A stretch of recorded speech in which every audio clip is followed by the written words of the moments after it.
Dear, dear diarrhea full of shit. Just play along with me, myself, and I. No one else at you. I'm so legit. I forgot to say some things. Number one, so Fatty McFatfuck, if her name was Patty, in the example I started to give about her going to through going to get the coffee, at Starbucks where they write your name or put a smiley face on it or whatever,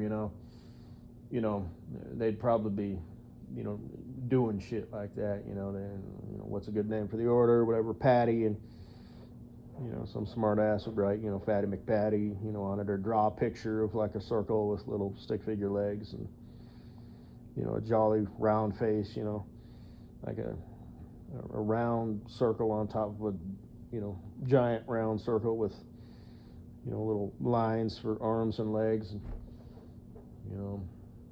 anyway.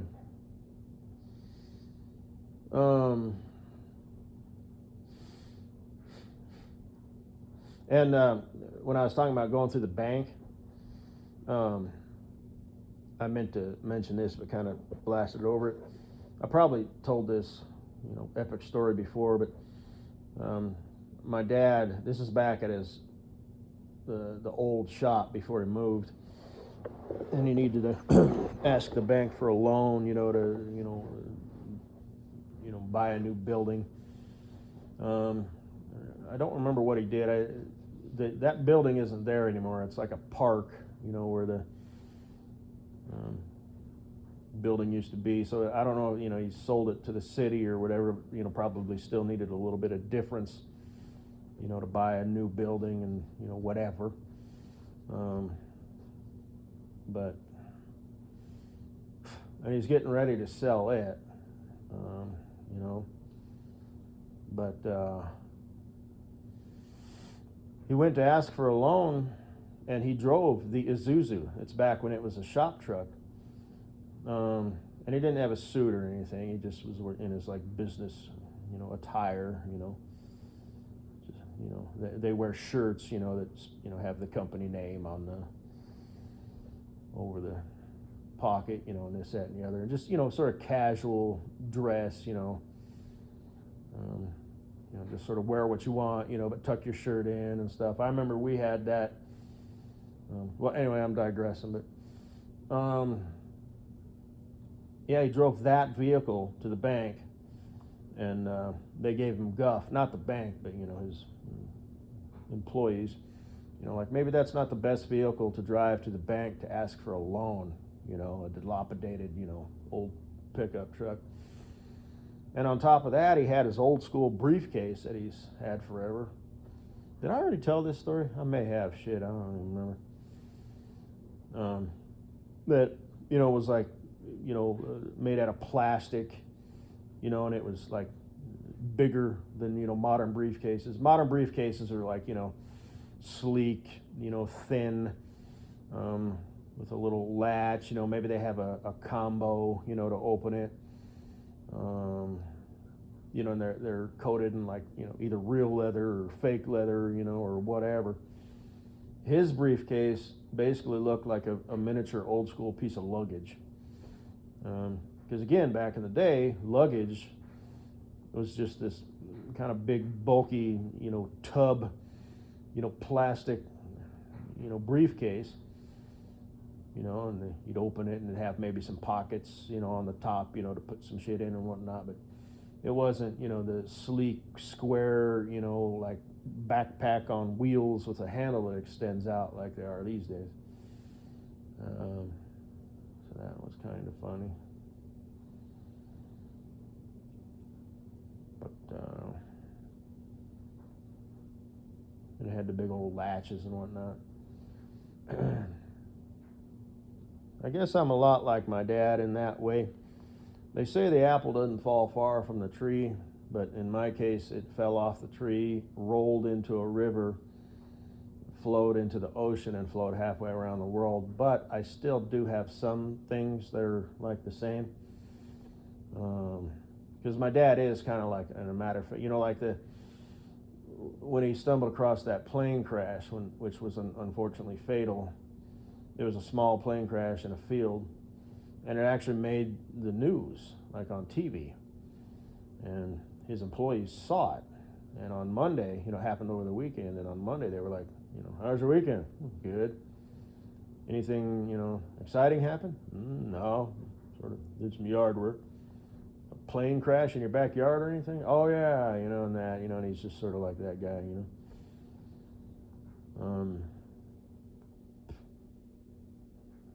And all the stuff that he used to do, like teaching that class, and, being a member of a panel, that, people would chime into if they needed help solving problems and whatnot.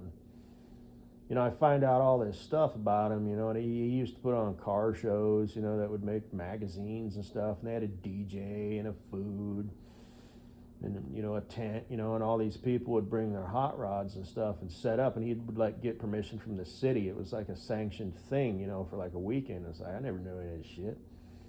It's kind of like, oh, you never asked, Actually, I think the car shows he did let me know, because he probably invited me, because I remember he put the Isuzu in the car show.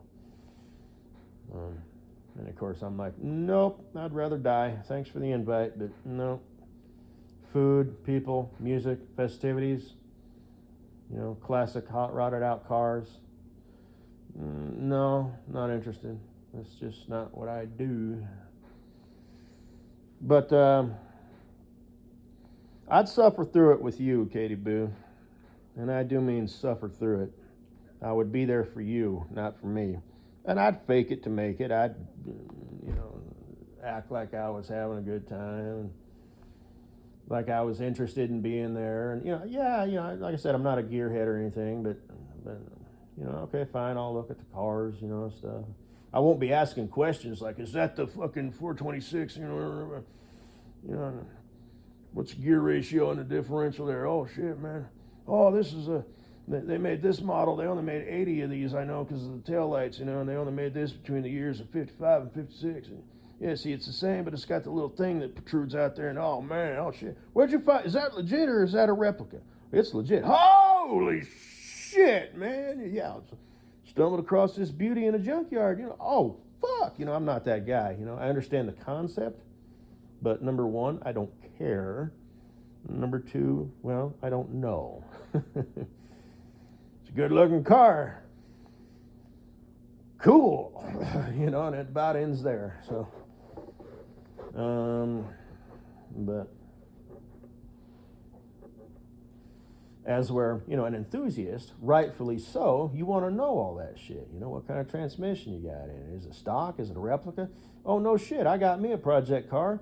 And the exchange numbers, network, because that's the thing with old cars, it's hard to find parts, so they have companies that make replica parts,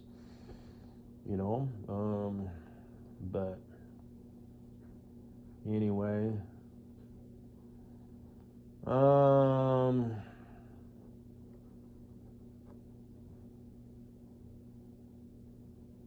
but yeah, over Christmas,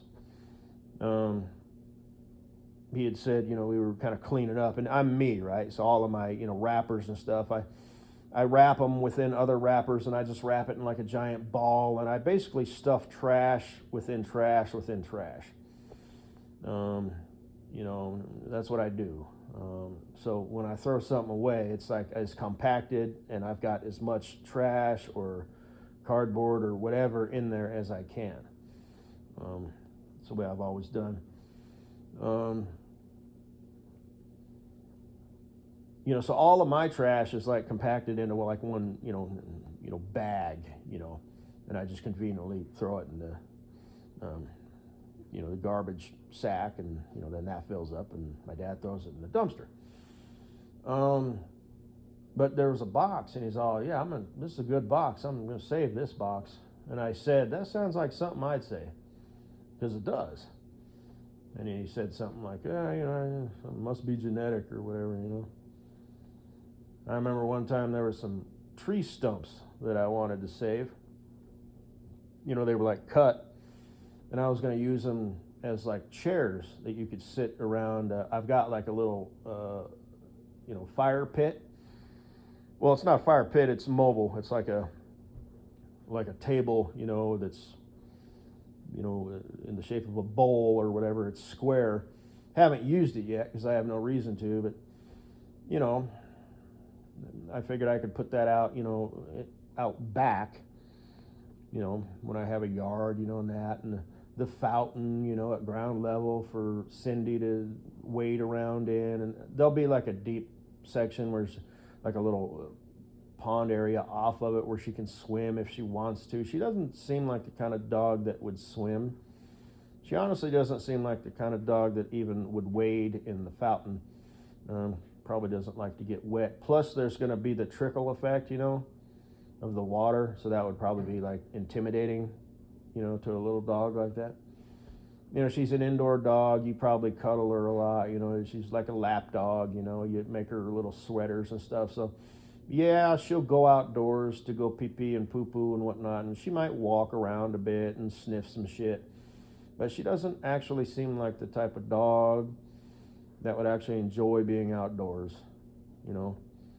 And she's got the wrong hair for it, you know. But like I said, I'd build a little yard, fenced-in yard with grass. And I just don't see her as that kind of dog. She'd probably, like, even if the sun was out, you know, you'd think maybe she would like to lay down out there. Maybe after she got comfortable and familiar, you know, with the yard. But she just kind of seems like the kind of dog that would go out there and then come back right to you, you know, or some other, you know, person, and be like, okay, you know, pet me, you know, whatever. You know, she seems like that kind of dog. Leave a comment below if I'm right or wrong. But you're totally wrong. My dog is so outgoing and friendly. Okay. But, you know, if I want to troll, did that sort of shit, and this wasn't complete another fucking bullshit. But anyway, I got these stumps, and I had them saved, you know, at my folks' house. And they're still over there, and they're probably ruined now. They've been out in the elements too long, you know, too many hot, cold, you know, wet, dry, you know, snow, rain, and shit like that. So they'll probably fall apart and disintegrate. But, you know, when we were packing up my stuff to move it over here, you know, I don't know, my mom said something like, you know, you want to keep these stumps? And I was like, yeah, you know, those are good stumps. You don't throw away stumps like that. And my sister thought that was kind of funny.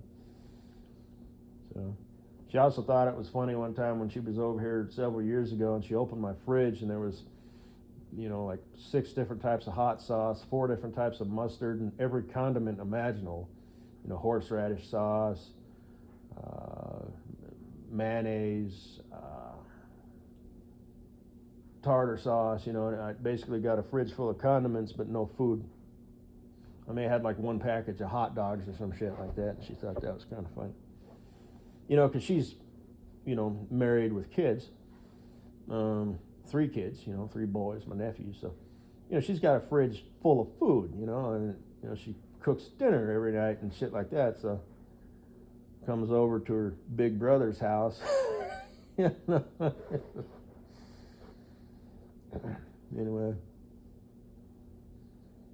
but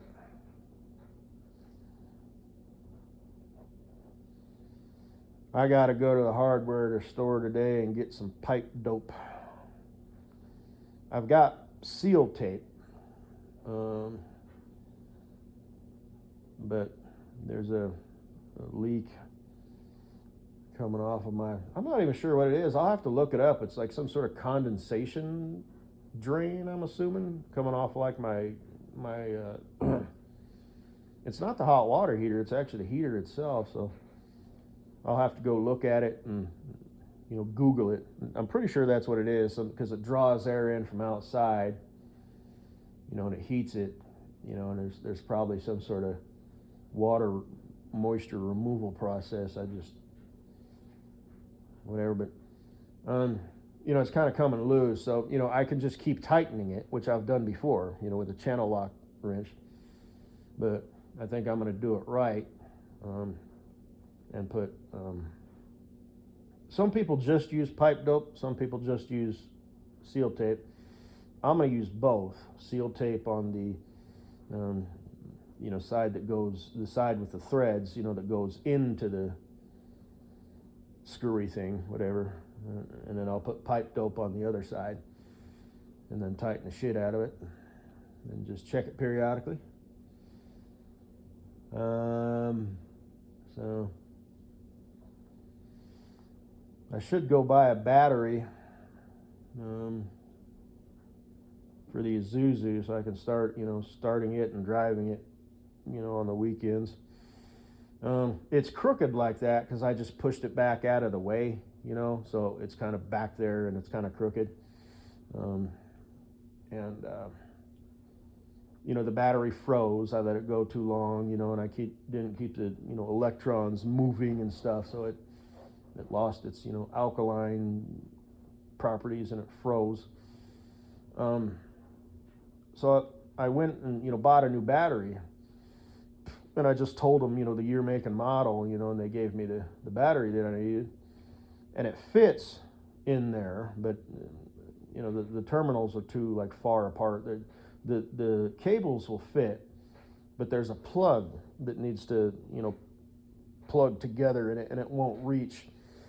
And if I just flip the battery around, the battery cables aren't long enough for that, so I need to take that battery back. I don't have the receipt. Hopefully they'll work with me and be able to exchange it. I'll just take the old battery in. I didn't the first time. I don't know why. Maybe I was just out and about and swung by. I don't remember, but I'll take that in and just say I need this battery, and then they'll dispose of that battery properly. So, and the monster truck, you probably saw that they're all off-centered. It's parked forward. That's because I drive it on the weekends, and I noticed it had a fuel leak, but now it doesn't, which is kind of weird. I thought maybe it was old and cracked, or maybe a mouse got to it or whatever, but it doesn't leak anymore.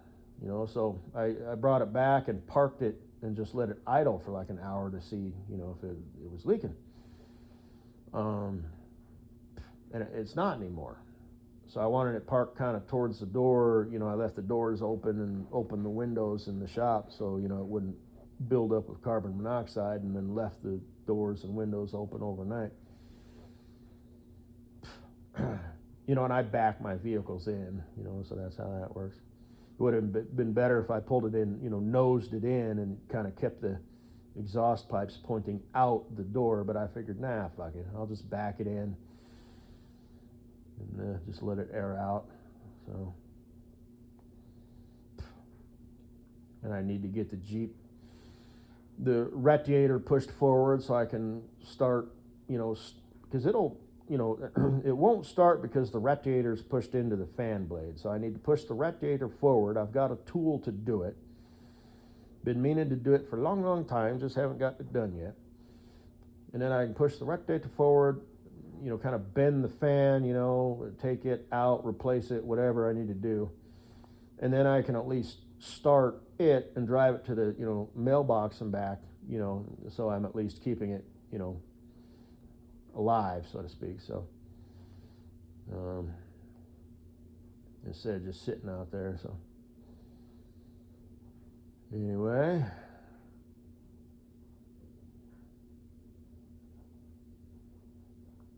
guess that's all I gotta say, baby. Yeah.